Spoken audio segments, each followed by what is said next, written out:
மதகம் சின்பாவையை கிராமத்தை சேர்ந்த மதகம் கிராமத்தில் அருள்வாதித்துக் கொண்டிருக்கும் ஸ்ரீ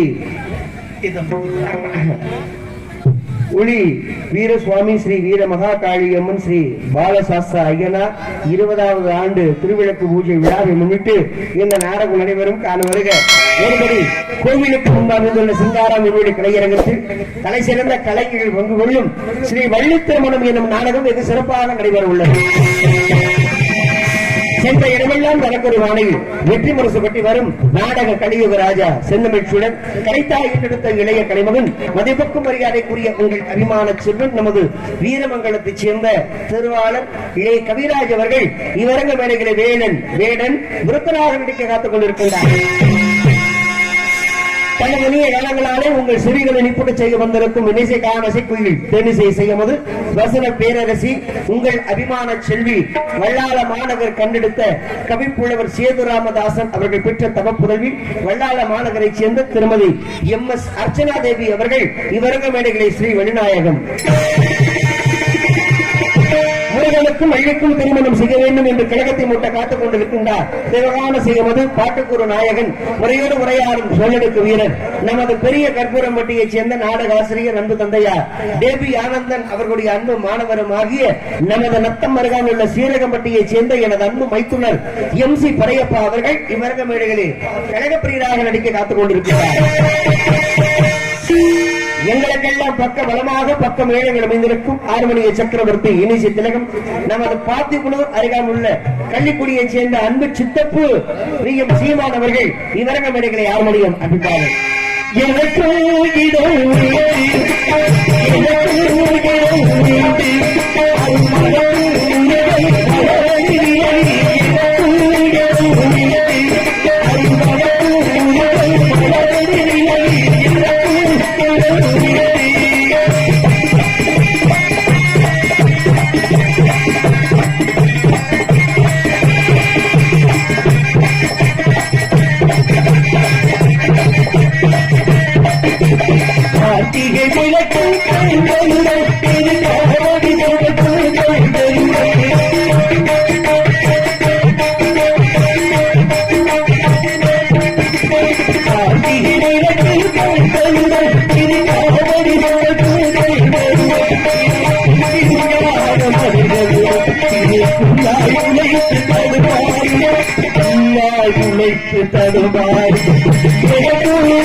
அற்புதமான ஒரு பாடல். நேற்று போன உடனே இப்படிதான் சுக்குமணி தீய குடிச்சு 3 பேருக்கு வகுத்தாலையா போச்சு. நேற்று போன ஊர்ல நீங்க ஒண்ணும் இல்லை, இங்க நடக்காது. ஆகவே அதிர்வர்களுக்கு நந்திக்கப்பாக இங்கு மிருதகத்தை இசைக்க காத்துக் கொண்டிருக்கின்றார் கொடியடி குமரன் முதக சக்கரவர்த்தி பாஸ்கர் அன்பு தந்தையார் ஏனாதியைச் சேர்ந்த SL ராஜரத்னம் அவர்கள் இவரங்க மனைகளை மிருதகம் நாளாக தொப்பின் விழா.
சிறப்பான ஒரு வாத்தியம் அண்ணே போச்சுக்காம அந்த மருந்து அந்த பச்சரிட்டு மட்டும் அது மட்டும்தான் ரத்தத்தில் ஓகே அப்போ அது சரி பண்ணுங்க அவுட்டு தான் போதும் இன்னும் ஏற்றுங்க என்ன பெத்த ஐயா உங்களை வச்சுதான் நாங்கள் பேர் வாங்கணும். பலவாத்திய புகழ் பலவாத்திய மாமன்னன் மதுரை மாநகரை சேர்ந்த அன்பு மம்மக்கு வேளாங்கண்ணி அவர்கள் விவரங்களை பலவாத்தியம்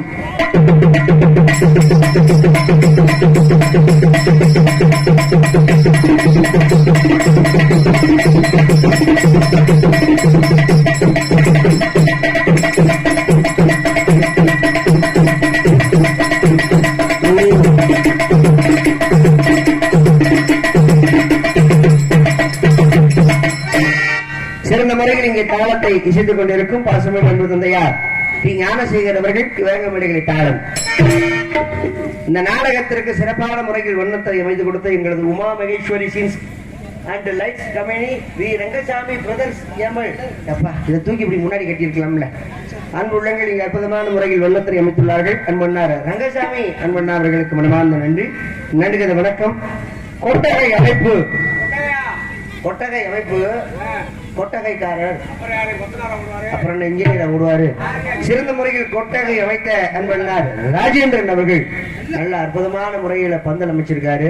அதுல ஒரு பெரிய விஷயம் என்னதுன்னா மேல தகர சிட்டு அடிக்கிற வெக்கைக்கு இந்த துணி போடாம இருந்திருந்தாங்க இங்க நம்மளுக்கு அவிஞ்சிருக்கும். ஆனா நம்ம கஷ்டப்பட்ட கூடாதுங்கிறதுக்காக மேல அதுக்கு மேல சாமியான பந்தலை போட்டு அந்த வெக்க கீழே இறங்காத அளவுக்கு நல்லா சிறப்பா அமைச்சிருக்காரு. உள்ள கக்கூஸ் பாத்ரூம் ஏசி எல்லாம் இருக்கு. இதுக்குமே உங்க சரக்குல போய் பின்னால குட்டிடாதீங்க, மண்டி ஆட்டுறது வருவேன். அதனால தயவு செய்து ரொம்ப ஜாக்கிரதையா உட்காந்து நம்ம உட்காந்து வேலை போடணும். ஆமா ஆமா. கொட்டகை அமைத்த கொட்டகை அமைப்பாளர் அன்பண்ணார் ராஜேந்திரன் கம்மங்காடு அன்பண்ணா அவர்களுக்கு மனமார்ந்த நன்றி. நன்றி வணக்கம். ஒளிவொலி அமைப்பு மிக சிறப்பான முறையில் சிரித்த முகத்துடன் இன்னைக்குதான் மைசெட்டுக்காரவரை நான் சிரிச்ச முகத்தோட பார்த்திருக்கேன். போற ஊர்ல ஊரா இஞ்சி தின்ன குரங்காட்ட மாதிரியே உட்காந்துருப்பாங்க மைசெட்டுக்காரவங்க. எதையும் சொல்லவும் முடியாது, பயமா இருக்கும். ஏன்னா தொழில் பக்தின்னு ஒண்ணு இருக்கு. நம்ம செய்யும் தொழில் தெய்வம். எனக்கு முதல் காதலி யார் தெரியுமா? யாருக்கா தெரியுமா என்னுடைய காதலி யாருன்னு? என்னுடைய முதல் காதலி என்னுடைய தொழில் தான். அதுதான் என்னுடைய முதல் காதலி. நம்ம செய்யக்கூடிய தொழிலை காதலிச்சு தொழில் பண்ணோம்னா அந்த தொழிலுக்கு ஒரு மரியாதை, நம்மளுக்கு சொல்லி கொடுத்த வாத்தியாருக்கு ஒரு மரியாதை. அதே மாதிரி மைசெட்டு அமைக்கும் பொழுது அவங்களுக்கு காதலி யார் அப்படின்னா அந்த மைசெட்டு தான். அப்ப அதை ரசிச்சு ஆப்ரேட் பண்ணா தான் அந்த மைசெட்டு நல்லா இருக்கும். இன்னைக்கு அந்த அளவுக்கு சிறப்பான முறையில் சிரித்த முகத்துடன் கருப்பழகன் கட்டழகன் ஆனழகன் என்று சொல்லக்கூடிய எங்களது ஒளி ஒளி அமைப்பாளர் ஐயப்பா. இன்னும் நாடகம் முடியல, வீட்டுக்கு உரிய இப்பெல்லாம் போகக்கூடாது. அப்படி யாராவது வீட்டுக்கே போகக்கூடாதுன்னு சொல்லிட்டு இருக்கேன். அப்படி எங்க இறங்கி வந்தா காட்டை கடிச்சு விடுவேன். சிறப்பா எங்க அழகான உட்காந்துருக்காரு. டிஷ்னு மறைஞ்சு போறாரு, டிஷ்னு வராரு. ஒளிவிட அமைப்பு எங்களது ஐயப்பா ஆடியோஸ். அவர் என்ன நினைச்சிட்டாரு? தக்காளி நான் உட்காந்தா தானே அதை ஏத்த சொல்லுவேன், இதை ஏத்த சொல்லுவேன். நான் அங்கிட்டு போயிட்டா நீ எப்படி சொல்லுவேங்கிறதுக்காக பண்ணிட்டாரு போல இருக்கு. ஒளிவழி அமைப்பு எங்களது ஐயப்பா ஆடியோ அன்புள்ளத்திற்கு மனமார்ந்த நன்றி. ஐயப்பானே எங்க மேனேஜர் ஒருத்தர் இருக்காரு ஐயப்பான்னு. ஆமா வேற பக்கம் போயிருக்காரு. பொதுமக்கள் அனைவரையும் அன்போடு வருக வருக அன்போடு அழைக்கின்றோம். இப்படிக்கு நமது மதகம் செண்பாவையில் கிராமத்தார்கள் உங்களை அன்போடு வருக வருக அன்போடு அழைக்கின்றார்கள். என்ன அதுக்குள்ள அண்ணன் ஆள் பிரித்துட்டாரு.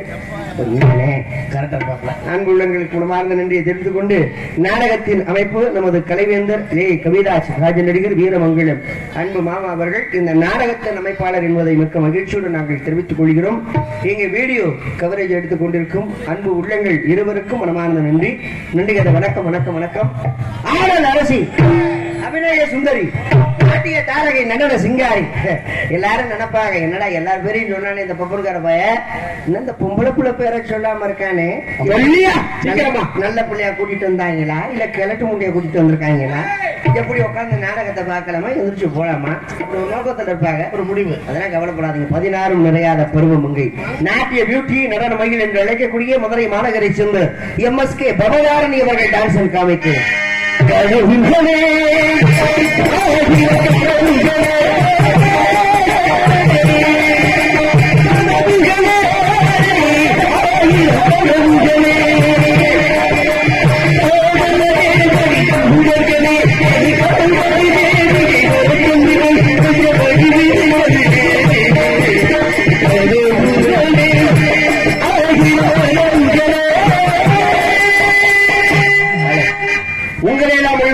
கொண்டிருக்கிறேன். மதுரை மாநகரை சேர்ந்த உங்கள் வீட்டு பிள்ளை உங்களின் ஒருவர் எம் சூர்யா பவன் காமிக்கு லொட்டு லோசுக்கு சந்து பொந்து மச்சர் மட்ட போக்குவரத்து எல்லாத்தையும் இருக்கிறது. நாங்க விடியற வரைக்கும் நம்ம வண்டி ஓடிக்கிட்டே தான் இருக்கோம்.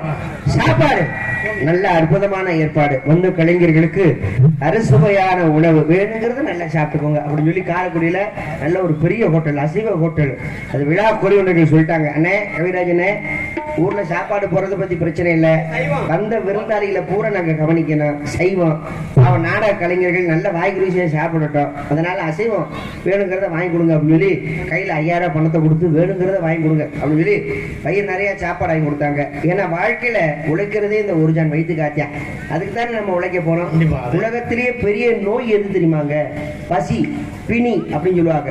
பிணினாலே நோய். அப்ப பசி பிணின்னு வந்துருச்சுனாலே அதே பெரிய நோய் தான். அந்த அளவுக்கு 10 நாடக கலைஞருடைய பசி ஆத்திய கிராமத்தார்களுக்கு மனமார்ந்த நன்றி. ஏன்னா போதும் சொல்றதே 2 விஷயம் மட்டும்தான். ஒண்ணு சாப்பாடு. சாப்பாடு வைக்கும் போது நம்ம சொல்லுவோம் அண்ணே போதும்,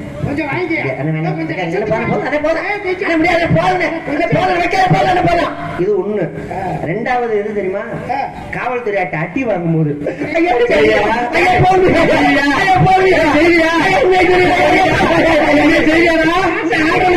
கஞ்சா வைக்க சொன்னாங்க சும்மா ஒரு பேச்சுக்கு. அப்ப போதும்னு சொல்றது எது? ஒண்ணு சாப்பாடு, ஒண்ணு அடி. மித்த எந்த விஷயத்தையாவது நம்ம போதும்னு சொல்லுவோமா? ஆனா போதும்னு சொல்லக்கூடிய மனப்பக்குவம் அதிகமா யார்கிட்ட இருக்குன்னு சொல்லுங்க. யார்கிட்ட இருக்குன்னு சொல்லுங்க. தாய்மார்கள்ட்ட மட்டும்தான் உண்டு போதுங்கிற மனப்பக்குவம்.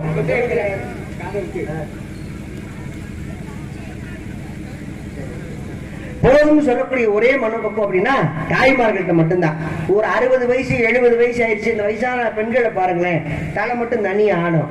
போதும் போதும் போதும் போதும், வேணாம் வேணாம் வேணாம் வேணாம், முருகா முருகா முருகா முருகா, தலை பிடித்த ஆடும் பெண்களுக்கு. ஆனா ஆண்களுக்கு பாருங்க 90 வயசானாலும் சரி தலை இப்படி ஆடாது.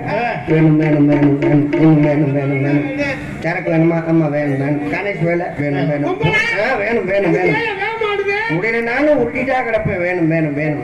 எப்ப நம்ம இப்படி ஆட்டுறதை விட்டு எப்ப நம்ம இப்படி ஆட்டுறோமோ அப்பதான் நல்லா இருக்க முடியும். அந்த அளவுக்கு நல்ல ஒரு சாப்பாடு ஏற்பாடு அமைப்பு நம்ம கிராமத்தார்களுக்கு ஒரு மார்ந்த நன்றி. நன்றிக்கு அந்த வணக்கம். அடுத்தடுத்து டான்ஸ் பாப்பா எப்படா பொம்பளை பிள்ளை வெளியே வரும்னு ரொம்ப ஆர்வத்தோட காத்துட்டு இருக்கீங்க. உள்ள பாப்பா பாவாடை சட்டையிட மாட்டேங்குது. நீங்க எந்திரிச்சு போக மாட்டீங்கன்னு எனக்கு தெரியும். ஆனா பாப்பா வர்றதுக்கு முன்னால ஒரே ஒரு விஷயத்த சொல்லிட்டு போயிடுறேன். அதிகமா தாய்மார்கள் உட்கார்ந்துருக்கீங்க. நம்ம வீட்டுல படிக்கக்கூடிய பொம்பளை பிள்ளைய படிச்ச வாழ்க்கையில முன்னுக்கு வரணும் அப்படின்னு சொல்லி எல்லா பெற்றோர்களும் ஆசைப்படுவாங்க. அதானே உண்மை? நம்ம பிள்ளை ஒரு கலெக்டரா வரணும், நம்ம பொம்பளை பிள்ளை நல்ல ஒரு டாக்டரா வரணும் அப்படின்னு சொல்லி எல்லா பெற்றோர்களும் ஆசைப்படுவாங்க.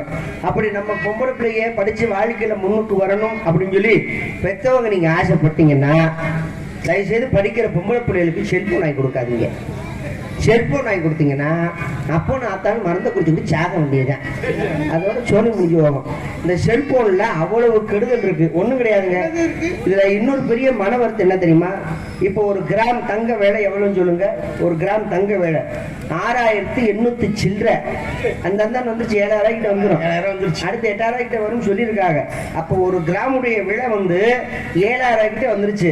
இனிமே நம்ம நகை ஒரு பவுன் நம்ம நகை எடுக்கிறதாலும் 65,000 ரூபாய் 70,000 ரூபாய் கையில இருந்தா தான் ஒரு பவுன் எடுக்க முடியும். 1,00,000 வந்துருமியா? ஆனா இந்த பொம்பளை பிள்ளைய பெற்றவங்க ரொம்ப பாவம்.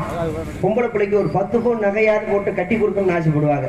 ஆனா நான் உங்களுக்கு ஒரு ஷார்ட்டான விஷயத்த சொல்றேன், நீங்க நகையெல்லாம் போட்டு கட்டி கொடுக்க வேணாம். பொம்பளை பிள்ளைகளுக்கு ஒரு 10,000 ரூபாய்க்கு ஒரு செல்போனை மட்டும் வாங்கி கொடுங்க, சீக்கிரம் கல்யாணம் முடிஞ்சுடுவோம். ஆமா, யாருக்கையாவது கலெக்ஷன் பண்ணி எடுத்துட்டு ஓடிட வேண்டியதா? இப்படிதான் எங்க பக்கத்துல ஒரு சம்பவம் நடந்து போச்சு. பொம்பளை பிள்ளை செல்போன் கேட்டுச்சுன்னு சொல்லி 22,000 செல்போன் வாங்கி கொடுத்துருக்காங்க. இந்த பிள்ளை ரீசார்ஜ் பண்ண போறேன்னு சொல்லி இந்த கடையில முக்குள்ள அந்த ரீசார்ஜ் பண்றது பாத்தீங்களா, அந்த ஆளை கரெக்ட் பண்ணிட்டு ஊரை விட்டு ஓடிடுச்சு. அப்புறம் கல்யாண காட்சி மிச்சமா இல்லையா? இந்த மாதிரி சந்ததிகள் நடக்குது. அதனால இந்த செல்போன் அப்படிங்கிறது அதுல நல்லதும் இருக்கு கெட்டதும் இருக்கு. அதனால தயவு செய்து படிக்கிற பொம்பளை பிள்ளைகளுக்கு செல்போன் வாங்கி கொடுக்காதீங்க. இந்த செல்போனால என்னென்ன கெடுதல்கள் இருக்கு தெரியுமா? ஒண்ணும் கிடையாதுங்க. ஒரு விஷயத்த சொல்றேன், ஒரு வீடியோ காலிங் நம்ம பேசணும் பார்த்திருக்கீங்களா? இந்த வீடியோ காலிங் எதுக்கு பேசணும், எப்ப பேசணும்? ஒரு வரமுறை வேணாமா? ஒருத்தர் வெளிநாட்டுல இருக்காரு அப்படின்னா வெளிநாட்டுல இருக்கக்கூடிய நபரை நம்ம அடிக்கடி பார்க்க முடியாது. அதனால வீடியோ கால் பேசலாம். என்னப்பா எப்படி இருக்க, உடம்பு நல்லா இருக்கா, வெளியூர்ல இருக்க, ஒழுங்கா சாப்பிடு, உடம்ப பார்த்துக்கணும் சொல்லி வீடியோ கால் மூலியமா அவர் முகத்தை நம்ம பார்த்துக்கலாம். அது நியாயம். பக்கத்து ரூம்ல தான் உட்காந்துருப்பேன் மனுஷன். ஏன் பக்கத்து ரூம்ல போய் நேரில் உட்காந்து பேச வேண்டியதானே? அப்படிலாம் பேச மாட்டாங்க. இந்த ரூம்ல உட்காந்துக்கிட்டு அடுத்த ரூமுக்கு வீடியோ கால் போட்டு பேசியேன். அது ஊமை பண்ணி தான் பேசுறது. ஊமைப்பட மத்தியா ஓட்டுறது என்ன பேசுறாங்க நம்மளுக்கும் புரியாது. இதை விட பெரிய வைத்தறிச்சு என்ன தெரியுமா? இந்த பொம்பளை பிள்ளை செல்போன் பேசும்போது பாருங்க, ஆம்பளையால் பேசுறதுக்கு பொம்பளையால் பேசுறதுக்கு வித்தியாசம் நிறைய இருக்கு. அது என்ன? ஒரு போன்ல தான் பேசுவாங்க. ஆனா ஆம்பளையால் பேசும்போது வளவலன்னு பேச மாட்டாங்க. ஒண்ணும் கிடையாது. எங்க அப்பாவுக்கு நம்ம போன் பண்றோம், அப்பா எங்க வரீங்க? அவர் என்ன சொல்றாரு? தம்பி திருப்பத்தூர் வந்துட்டேன்டா, பஸ் ஸ்டாப்ல நிக்கிறேன், சீக்கிரம் வந்துருங்க. முடிஞ்சு வச்சா இதான் ஆம்பளையால் பேசுறது. பொம்பளை பிள்ளை செல்போன் பேசும்போது பாத்துருக்கீங்களா? அப்பா அம்மாட்ட பேசும்போது செல்போன்ல காசு இருக்காது, அண்ணன் தம்பிட்ட பேசும்போது செல்போன்ல டவர் இருக்காது. ஆனா அவங்க லவர்கிட்ட பேசும்போது எப்படிதான் காசு இருக்குமோ, எப்படிதான் டவர் இருக்குமோ தெரியாது. கொல்லப்புறத்துல உட்காந்துக்கிட்டு அவங்க லவர்கிட்ட பேசுவாங்க. என்னடா இதெல்லாம் கல்யாணத்துக்கு அப்புறமா எனக்கு ரொம்ப குடுறா. உடனே அவர் அங்கிருந்து செல்ல நக்கி எடுத்து போடுறாரு. இந்த நோக்கியாங்கிற கம்பெனி இருக்கு பாத்தீங்களா, அவங்க கூட பேசி வச்சிருக்காங்க. இந்த நோக்கியாங்கிற பேரை நக்கியான்னு மாத்திடலான்ட்டு செல்போனை நக்கி எடுக்கிறாரு. ஒண்ணு இல்லைங்க, இந்த செல்போனால எனக்கு எங்க சித்தப்பா விஎம் சீமான் அவர்களுக்கு பெரிய சண்டையே வந்திருக்கு. போனதையே பேசிக்கிட்டு இருக்க, வேற என்னது? நடந்த விஷயத்தை தானே மக்கள்கிட்ட சொன்னோம். இனிமேல் அதெல்லாம் செய்யக்கூடாதுங்கிறது பேசி முடிச்சாச்சு. இருக்கட்டும் பாப்பா, என்னை பொறுத்த வரைக்கும் தப்பு பண்ணிட்டேன்னா நான் தப்பு பண்ணிட்டேன், ஆமா தெரியாம பண்ணிட்டேன், மன்னிச்சிருங்கன்னு மன்னிப்பு கேட்டுருவேன். காலில் விழுந்து கூட மன்னிப்பு கேட்டுருவேன், அடிய கூட நான் வாங்கிக்குவேன். ஆனா வார்த்தை யாராலும் தாங்கிக்க முடியாது. சும்மாவா பேசினார், என்னென்ன வார்த்தையெல்லாம் பேசிவிட்டாரு என்னைய. பெரிய சண்டை. என்னத்த சத்தம் போட்டு என்னத்த ஆக போகுது? இந்த நம்ம கிராமத்தார்கள் உட்கார்ந்துருக்காங்க, நம்ம கிராமத்தார்கள்டே சொல்லுவோம், இவர் செஞ்சது நியாயமா இல்ல நான் செஞ்சது நியாயமா, இல்ல இவர் செஞ்சது தப்பா இல்ல நான் செஞ்சது தப்பாங்கிறத அவங்களே சொல்லட்டும். பொதுவா அந்த காலத்துல வீட்டுல விசேஷம்னு வச்சோம்னா விசேஷத்துக்கு கலைக்கிறதுக்கு என்ன செய்வாங்கன்னா பணம் பாக்கு வைப்பாங்க. வெத்தலை பாக்கு வச்சு விசேஷத்துக்கு கலைப்பாங்க. எப்பா என் பிள்ளைக்கு காது குத்து வச்சிருக்கேன், கல்யாணம் வச்சிருக்கேன், குடும்பத்தோட நீங்க எல்லாரும் வரணும் அப்படின்னு சொல்லி பணம் பாக்கு வச்சு விசேஷம் கலைச்சது அப்ப. இப்ப நாகரிகம் மாறி போச்சு. இப்ப எல்லாம் பத்திரிக்கை தான். ஒரு பத்திரிக்கை விலை 650 ரூபாய் 700 ரூபாய், வால்போஸ்ட் சைஸுக்கு பெருசா இருக்கும். அதுல சொந்த பந்தம் உற்றார் உறவுகள் எல்லாருடைய பேரையும் போட்டு பத்திரிக்கை அடிப்பாங்க. பிள்ளைக்கு காது குத்து விசேஷம் வச்சாருல, எனக்கு பத்திரிக்கை நேர்ல கொடுக்கணுமா கொடுக்க கூடாதா? கொடுக்கணும்ல, அதானே மரியாதை. சரி, நேர்ல கொடுக்க முடியாத சூழ்நிலை. ஏன்னா இவர் வேற பக்கம் நாடத்துக்கு போறாரு, நான் வேற பக்கம் நாடத்துக்கு போறேன். அதனால நேர்ல பார்த்து பத்திரிக்கை கொடுக்க முடியல. அதனால இவர் என்ன பண்ணிட்டாரு, செல்போன்ல படம் எடுத்து அதை வாட்ஸ்அப்ல அனுப்பி எனக்கு ஒரு வாய்ஸ் மெசேஜ் போட்டு விட்டாரு. தம்பி தப்பா நினைச்சுக்காத, அப்பா பத்திரிக்கை நேர்ல கொடுக்க முடியல, சூழ்நிலை அப்படி, அதனால பத்திரிக்கை நான் வாட்ஸ்அப்ல அனுப்பியிருக்கேன், குடும்பத்தோட நீங்க விசேஷத்துக்கு வந்துடணும், அம்மா தங்கச்சி பிள்ளை எல்லாரும் வந்துடணும்ப்பா அப்படின்னு சொல்லி அப்பா பத்திரிக்கை எனக்கு வாட்ஸ்அப்ல அனுப்பிட்டாரு. இத மனசார நான் ஏத்துக்கிட்டேன். சூழ்நிலையை புரிஞ்சு நான் ஏத்துக்கிட்டேன். அப்புறம் என்ன, அன்னைக்கு விசேஷ நாள் அன்னைக்கு பாருங்க பட்டுக்கோட்டை பக்கம் நாடகம். ஆமா, நாடகத்தை முடிச்சுட்டு வீட்டுக்கு போக அந்த 1 மணி ஆயிடுச்சு. 2 மணி ஆயிடுச்சுடா. அதுக்கு ஊர்ல காஞ்சி கொடுக்கலட்டு யதார்த்தமா வீட்டுல உட்காந்து செல்போனை பார்த்துக்கிட்டே இருந்தேன்ல, இவர் அனுப்புன பத்திரிக்கையை பார்த்துக்கிட்டேன். ஆகா, அப்பா பத்திரிக்கை வச்சிருந்தாரு, இன்னைக்குதான் விசேஷம் போல இருக்கு. மணி 1 மணி ஆயிடுச்சு. இனிமே நம்ம கள்ளிக்குடி போறா லேட் ஆயிடும். மறுநாள் நாடகத்துக்கு வேற போறோம். நம்ம போறோமா இல்லையோ செய்முறை போகணுமா இல்லையா? என் வீட்டு விசேஷ கிரகபட்சத்துக்கு 1500 ரூபாய் செய்முறை செஞ்சிருக்காரு. அப்பனா நம்ம மேற்கொண்டு எவ்வளவு போட்டு செய்யணும்? 500 கூட போட்டு 2000 செய்யணும். செஞ்சாத்தே மரியாதை. நான் ஒண்ணு தப்பா செய்யல. ஒரு 2000 ரூபாய் தாளை எடுத்து அதை போட்டோ எடுத்து வாட்ஸ்அப்ல அனுப்பிட்டேன். அப்பா நேர்ல என்னால செய்முறை செய்ய முடியல, தப்பா நினைச்சுக்காதீங்க சூழ்நிலை, அதனால வாட்ஸ்அப்ல நான் செய்முறை அனுப்பியிருக்கேன், இதை மனசார ஏத்துக்கணும் தான் வாய்ஸ் மெசேஜ் அனுப்பினேன். மறுநாள் செருப்பு கழிட்டு அடிக்க வர்றாரு. சொல்லுங்க, அவங்க கேளு. என்ன சொல்லுங்க. அப்புறம் அவர் மட்டும் பத்திரிக்கை அவர் மட்டும் பத்திரிக்கை வரலையே. வாட்ஸ்அப்ல பாத்துட்டீங்களா? அதே மாதிரி பணத்தை வாட்ஸ்அப்ல பாத்துட்டீங்களா? கூகுள் பே அனுப்ப வேண்டியதானே?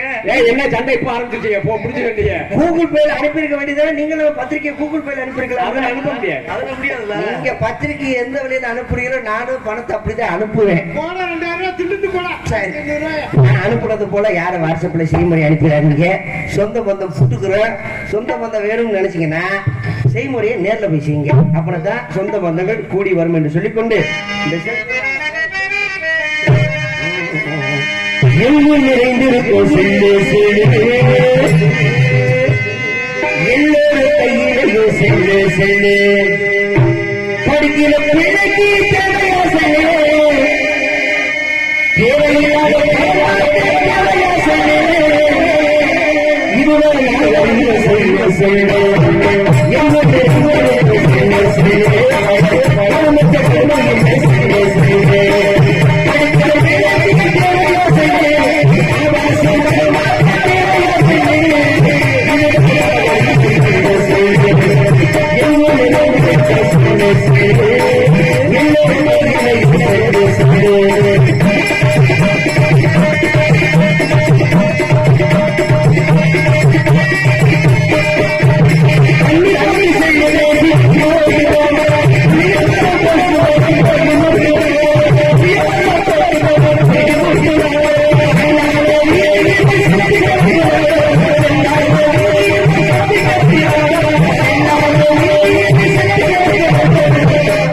சித்தரை சொல்லுவதை தந்தரவை